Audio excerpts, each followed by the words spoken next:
Hi, I'm Tom and I'm an automotive photographer, and this is my first YouTube video. Hopefully it won't be the last. I literally picked the hottest day of the year so far, so apologies if I'm a bit sweaty in this.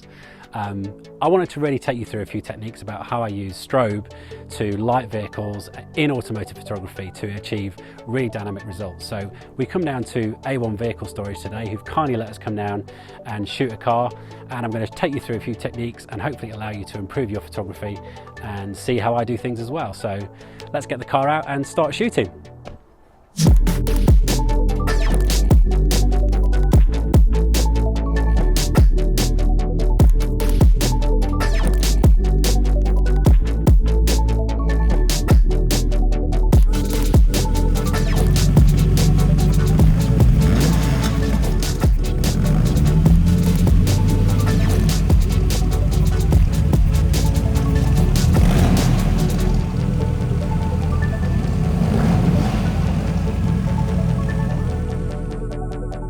So we've moved the car into position. I've placed my camera where I want it. We've got kind of a cool little puddle happening down here. So I've set the camera up just behind the puddle to get a little bit of reflection. I've got the angle that I want on the car. So the first thing that I'm going to do is take a base exposure of the car without any lights and without any strobe, just so we've got something to work with as a base, and we can use that to build upon with all our layers when we've got our lights involved in the shot.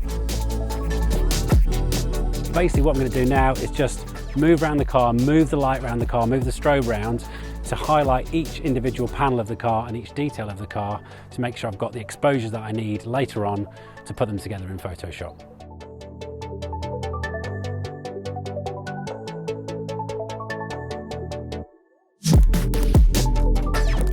Important things to note: I've got the camera set up on a tripod so that when I'm doing my different exposures the camera's not moving, and when I comp them together they're all going to be in the same place. I'm using a circular polarizer filter on the camera as well, so that allows me to change and manipulate the reflections to how I want them to be. And I've got the controller for the strobe on top of here, so I can adjust the power of the strobe as I'm going around the car. The light I'm using today, it's the Godox AD1200. Normally shoot with the 600, but I'm using the 1200 today just for a bit of extra power. I have to say I'm super impressed with it. It's got loads of power to kill daylight, and it's really given us that mood and that theatre that we want from the shoot today. The settings that I'm at today, I'm at the lowest ISO possible, which is 50 on manual on this Sony a7 III, and I'm at f9 because basically we want to kill the ambient light as much as possible. I'm using a shutter speed of a 50 for the second, and again this is to create a really nice kind of moody and dynamic feel. It's quite an aggressive car, this one. We want to kill the ambient light and let the strobe do the work and create a really dynamic shot of the car. So I've been around the vehicle. I've done shots of every panel that I want to kind of illuminate with the strobe. We've done a base exposure. I've just done a shot with the headlights alone, so to use that as a plate for the headlights. And I've also done a couple of shots of the background as well. So a couple of shots with the strobe against those shutter doors to make the most of that background as well. So we've got all the shots we need, and it's time to get into the edit. Right, so we're in the edit suite, loaded up the images onto the computer, and this is where the fun really starts. So we're going to start piecing together the images now using Lightroom and Photoshop, and I'm going to show you how I do that right now. So let's jump into it. Right, so here we are, and we're in Lightroom to start with, and basically what I've done is I've created a collection over here for my selections, and I've just gone through and chosen the images that I want to use for the final exposure and the final shot that we're going to create. So first of all, here I've got our base exposure, which we did, so that's without any strobes at all, and a shot that we can use right at the bottom of the image and the bottom of the layers in Photoshop to build this image up. And then basically what I've done is, as you can see, just selected all the images that I want to use for the final exposure. So this is a shot from the rear 3/4 left. We've got a nice bit of light on the tyre here. We've got this lovely little highlight down the side of the car, and we've got a light slightly higher up as well. This is nice because it's kind of highlighting the shoulder line of the car a little bit more, so probably actually prefer that to the previous exposure for the shoulder line, but we might use that previous one, this one here. We might use this for a bit of fill on this side panel as well if we need it to, so that's really cool. And when I'm using the strobe, what I'm doing is I'm actually quite high up with the strobe because you want the lighting to create nice flattering shadows and nice flattering details on the car. So if you have it too far away and too far to the side of the car, you'll get a really flat line. So you can see in this shot here, this is where I've got the strobe on a stand, relatively high up, pointing down onto the car. And this is the exposure I've got for the front wheel. And one for the front of the car as well. This is a slightly flatter light, just to kind of fill in all the color and get some color out of the bonnet. And then another option for that, which is slightly dark. I did a bit of a CPL turn on that to bring out these kind of glossy reflections that you can see at the top of the car here. Another shot for the bonnet. Again, really wanted to bring out the colors. We got the hotspot here from the strobe, but that's okay because we can retouch that later in Photoshop. Another exposure. This is kind of, I wanted to bring out a bit of this front kind of bumper area here on the car, and also a bit of the number plate as well. So we've got a light for that too. And then just started moving around the back of the car a little bit more to get some kind of backlight across the bonnet. Really like the way this light kind of falls and makes that curve and that vent on the bonnet look really, really nice. That's super flattering, so we'll definitely use that one. Another higher exposure from the back of the car, rear 3/4, slightly higher up again. And we've got another side exposure as well, slightly brighter this time, for us to use those details too. Got a shot for the lights as well. There's Chris from A1 in the car, just switching the lights on for me. So a shot to highlight the headlights, the headlights on their own, an exposure to drop on so that we can add those later in post. And then what I also did was do one with the strobe. And I also used the strobe in the background, so it's shot off to the side here somewhere, but you can see it's just illuminating those shutter doors. Quite like those shutter doors and the way they light, so I'm going to probably use those in the final image too. And just a slightly further, an option slightly further to the side with those shutter doors as well. So I think we've got everything we need with those images. Now it's time to open those in Photoshop. So we're going to select all the image, right click and edit in. We're going to open as layers in Photoshop. So let's do that. And that's basically going to give us all of the images that we've just selected in one document in Photoshop for us to be able to piece all those images together when it does load. Hopefully it's going to load soon. Let's have a look. Here we go.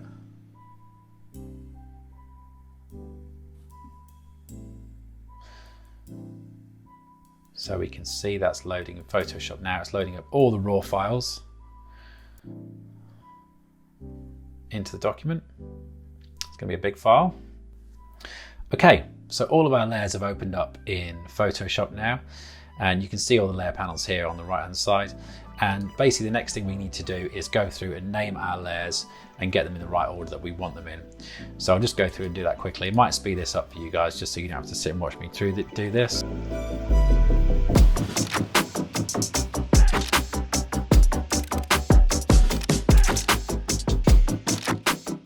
And now it's time to start using a layer mask and blend modes to put all those exposures together to get them to look how we want them to look.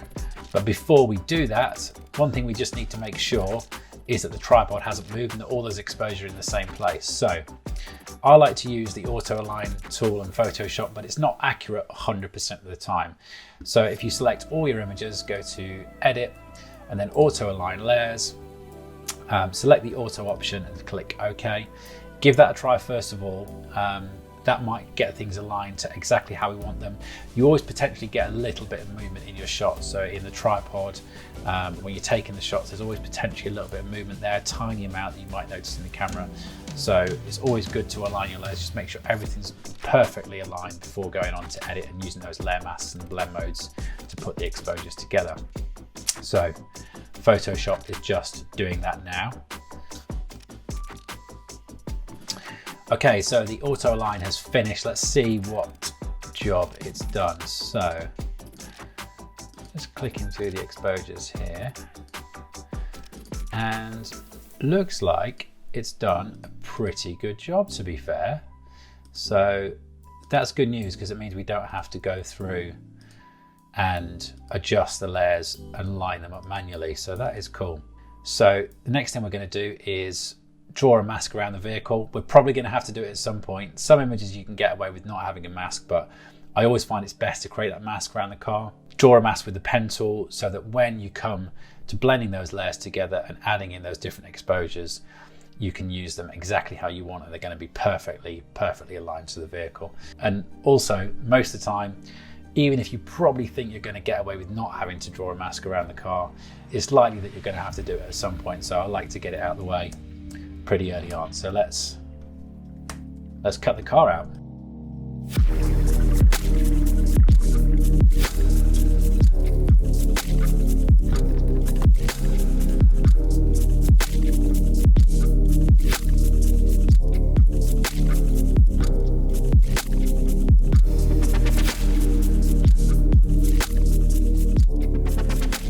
Cool, so we've cut out the car and we're going to create a mask from that. So make the selection, click OK, and then we are going to start a new layer and create a mask, and I'm going to call that car mask, so that's there ready for us to use whenever we want. So next step is to go through the exposures and start deciding how we want this car to look in the final edit. So what I normally do is kind of have a look to see where I've got an exposure with a shadow that I like for my key light from the shoot, because that's the one that's kind of going to form the shadow from the shot that I want to use, and it's going to be the one that kind of forms the base of the shot. So that shot is actually the rear 3/4 shot that we've got here. You can see it on the screen. The reason I like that shot is because it's creating the shadow that I want, but it's also giving us a nice little bit of the reflection in the puddle in the foreground that we like as well. So that's the one that we're going to use for the key light, and basically we're going to build around that. So I'm just going to move everything to the order that I want it to be now, and we're going to start blending these layers together. So we've got the base exposure here at the bottom, and we're going to use this rear 3/4 as our kind of main exposure because that's the one I like the most. So what we need to do is we need to change our blending mode on that layer to lighten, and you can see if you just kind of click that layer on and off, that's basically showing you what the strobe's going to do. But we also need to mask out the areas that we don't want. So if we create a mask, click on the mask layer and then click on the mask to invert it, that will turn the layer mask black, and we can basically paint in the areas that we want. So this is the way I like to do it. I know some people do it different ways, but this is the way I like to do it. So make sure it brushes at the right opacity, and then basically just start brushing in that strobe where we want it to be. And you can see what that's doing to the car.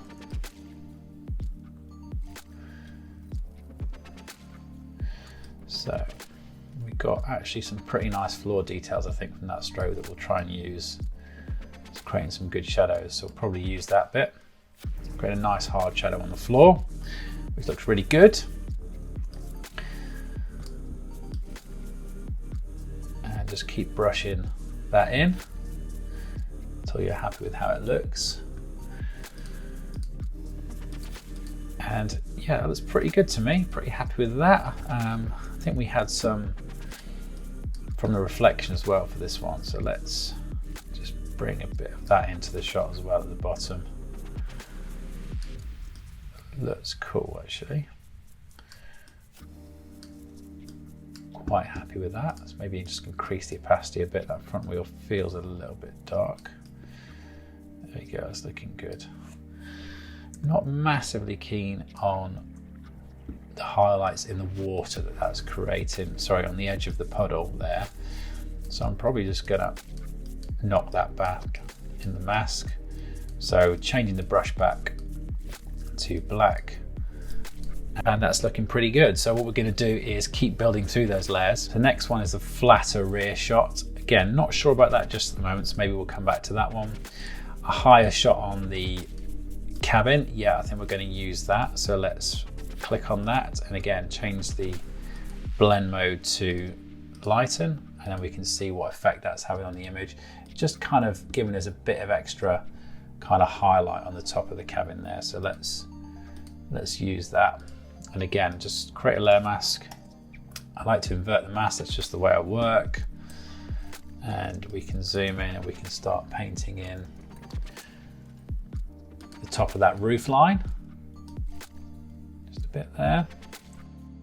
And let's move on to our next one, which is, oh yeah, this one's really cool. So this is a bonnet backlight. Love the way that's kind of bringing out the detail and the reflections in that bonnet. So again, let's set the blend mode on that to lighten so we can see what it's doing. And yeah, that's really cool. So look at the effect that's having on the car, bringing out those areas of the bonnet. It might be a bit bright, but let's paint it in and see what it looks like. So again, create the layer mask, invert the mask, and then we're just going to paint that in.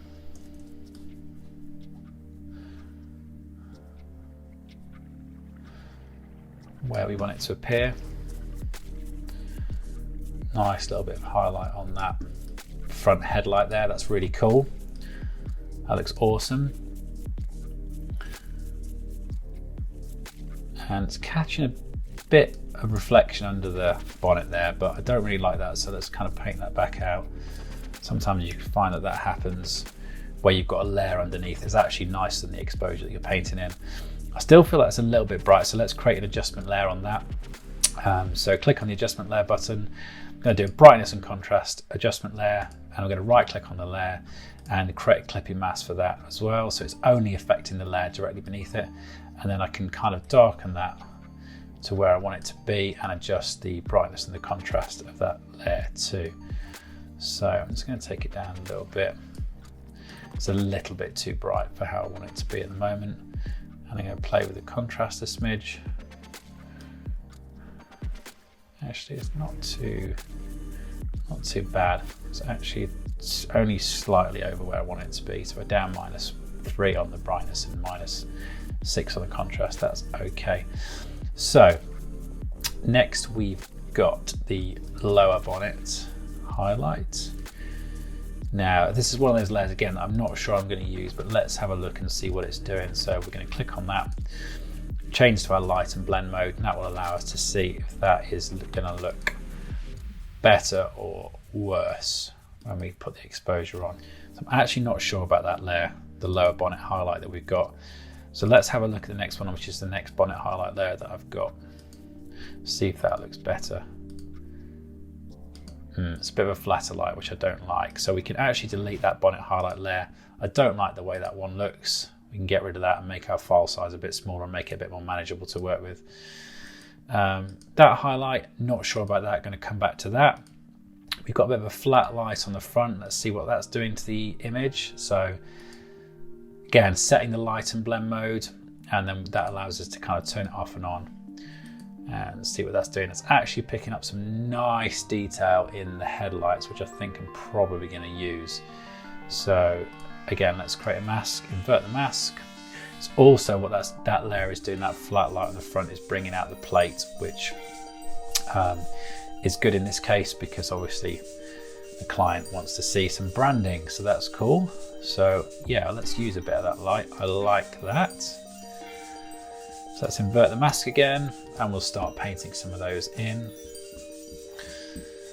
I might just reduce the brush opacity a little bit on this one, because I don't think we need the full 100% opacity on the brush.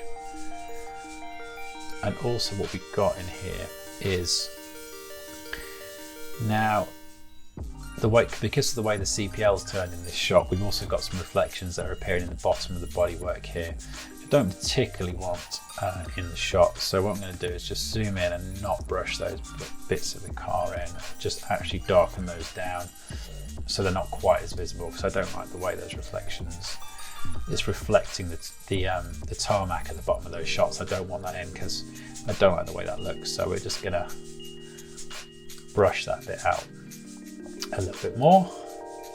I prefer that to stay darker. Let's get our opacity on the brush up. I don't know why we're down at 14% for some reason. Oh, that's a bit too much. Let's try that again. 100 was too much.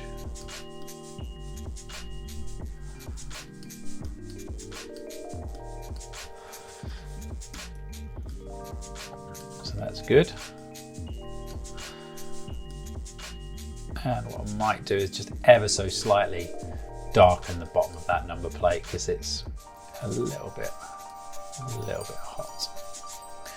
That was good. Pretty happy with how that looks. Let's just check there wasn't any light from that front that I wanted to use over here. Oh yeah, you see it's bringing out a bit of that other headlight as well. That left-hand headlight. And again, we've got a bit over here, which looks quite nice. It's bringing out some details. So, pretty happy with how that's looking so far.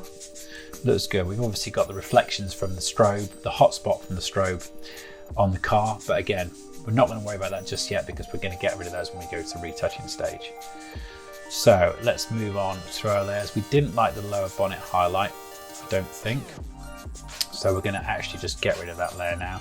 That's not doing what I wanted it to, so we can get rid. We had another front flat option.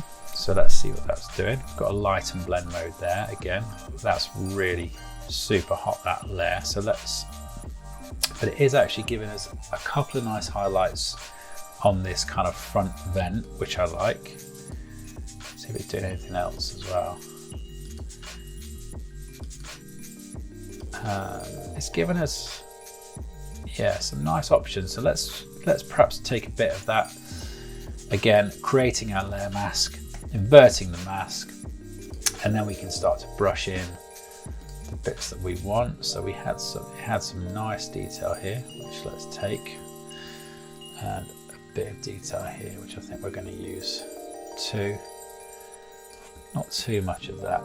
Again, we're getting some reflections from the floor, so I want to kind of minimize that. But that is looking pretty nice. And then we've got our front wheel next. So this is our front 3/4 exposure. So again, set the blend mode to lighten. Sound like a broken record here, I know. Create the layer mask, invert the mask, and then we can start painting this in to see what it's looking like.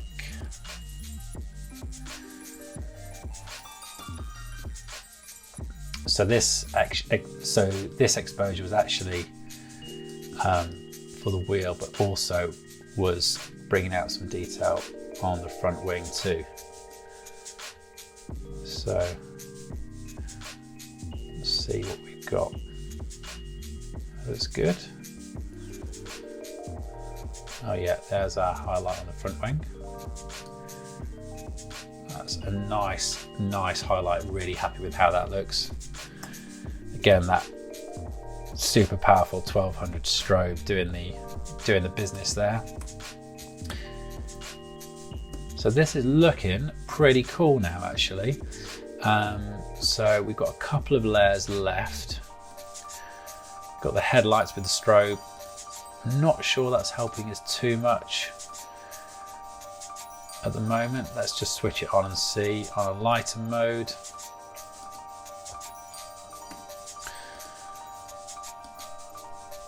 No, not entirely convinced that's doing what we need it to. So let's get rid of that layer and let's just use the headlights only. So again, we're going to switch that to a light and blend mode and create a layer mask, invert the mask, because that's just how I do it. And we are going to brush in the headlights. Now these are probably going to be quite dark because obviously these are, compared to the power of the strobe, they're going to be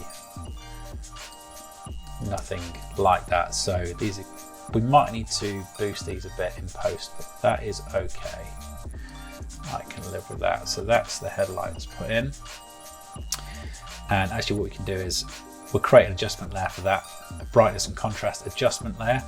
Again, right click, create clipping mask, so it's only affecting, the brightness and contrast is only affecting the layer that it's directly, I'm going to say that again. So the adjustment layer is only affecting the layer directly below it. And again, we can just boost that. I like to add a bit of contrast too to these. And we got a bit of lightness there. So that is looking pretty good. And next up, we've got our background exposures. So we've got a couple of positions for those.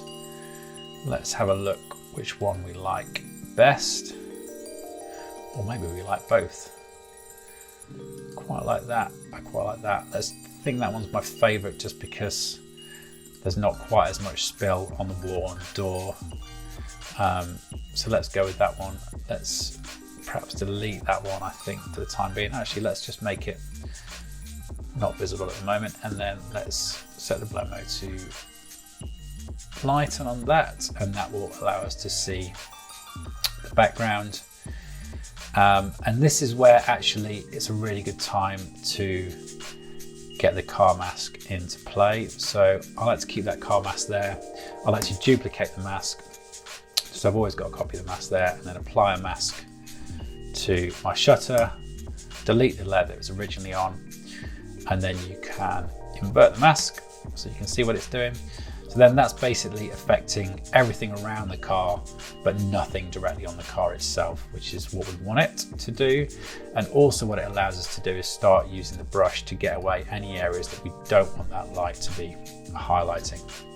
So in particular on this, I don't entirely like the way that it's brightening the door, and also I don't like this bit of spill of light on the floor here.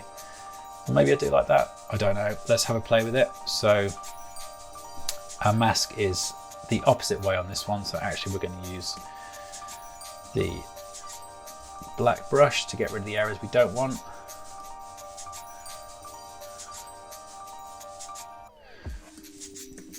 Actually, let's try that once more. Might need to use a bit of gradient mask there. That's kind of cool. Maybe a bit too much actually. Let's try one more of those. Reduce the brush opacity a bit. And yeah, that looks good. Okay. Let me brush this side down a bit so that's a bit darker. And let's try getting rid of that light spill on the floor, see what that looks like. Yeah, I kind of liked a bit of that in there. To be honest with you, I don't know why, but I do. I like that, so I'm going to keep that in there. I think it kind of just adds a bit to the image. So I'm just going to keep a little bit, a hint of that in there. So yeah, that's the background layer being switched on and off for you to have a look at. And also what we can do with that is we can, again, just create an adjustment layer to adjust the brightness and contrast of that layer only. If we did want to bring the brightness up or the brightness down, again, I'm just going to pop a little bit of contrast in there, and that looks pretty good. And now, because we've got our base exposure separately, what we can also do with that is start to play around with the darkness of the base exposure. So I'm going to create an adjustment layer for that, brightness and contrast adjustment layer. Again, you don't need to create a clipping mask if it's at the bottom, because obviously there's only ever going to be one layer below it. But then we can start to play around with the exposure of that background to get the results that we want. So we wanted this to be nice and moody. We always said it was an aggressive car. So actually I'm just going to drop the background down a bit because I like that. I might pump the contrast a little bit, but that's looking pretty good. Okay, so I'm happy with how the image looks now. I've been through and added all my lighting layers where I want them to be and masked off where I don't want them to be, more importantly.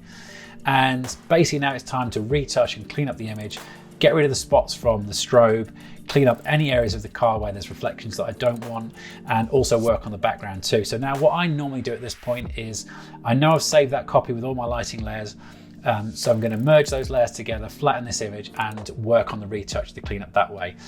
It's a little bit destructive, but it just makes the workflow and the whole process a little bit faster. It speeds up the workflow a little bit.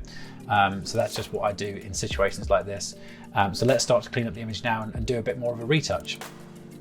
Right, okay, so we will go to Layer, Flatten Image. We're going to discard the hidden layers, that's okay, we're okay with that. And we're going to duplicate a copy of that background, and we're going to call that Retouch. So this is the one we're going to start cleaning up basically. And I'm going to go through all the details on the car to clean up the image, starting with these spots on the bonnet. So what I normally use is the clone stamp tool for my retouching, depending on the area, but the clone stamp is a tool that I use most of the time. And that's the one that's going to help us get rid of all these little things that we don't want on the car. So I'm just going to start retouching that. And again, for the benefit of you not having to sit through and watch me do all of this step by step, probably just going to speed this up so you can see the final results, which you're probably more interested in.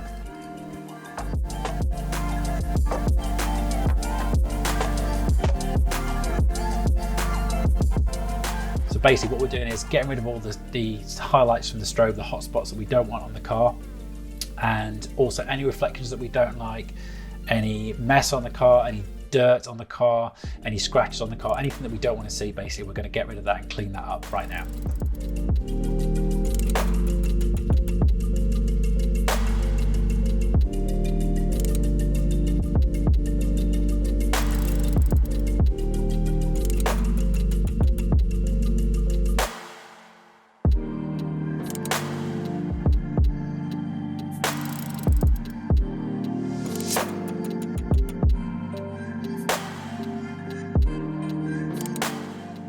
So that's the retouch done, the cleanup of the car and also of the background and the things that we don't want to see.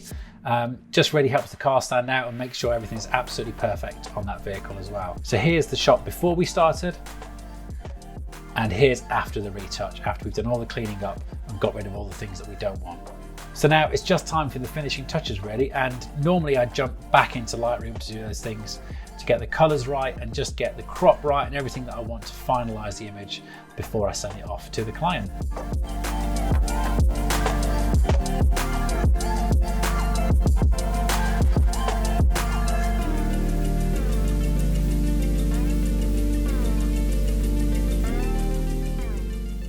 So there you have it. Even though we shot in broad daylight, we've used the power of the strobe to create a really moody and dynamic image of this car. I'm really happy with the result. So that's it, it's as easy as that. That's how you use multiple exposures with a strobe on location to create a really dynamic shot. If you want to see some more of my work, why don't you head over to my website, tombateman.com, where you can see some shots I've done, different vehicles in different styles, and also check out some of the retouching I've done too. Just want to say a couple of thanks as well. Massive shout out to Alex who came down to shoot the video with me. You can follow him on Instagram at ap_viz. Also thanks to Len Carter who very kindly provided the Godox AD1200 for me to shoot with. And also a shout out to Chris at A1 for letting me come down to shoot the car as well. Massively appreciated. If you've got any questions at all, pop them in the comments below. And if you enjoyed the video, then why not consider subscribing as well. Thanks very much for watching and I'll see you next time.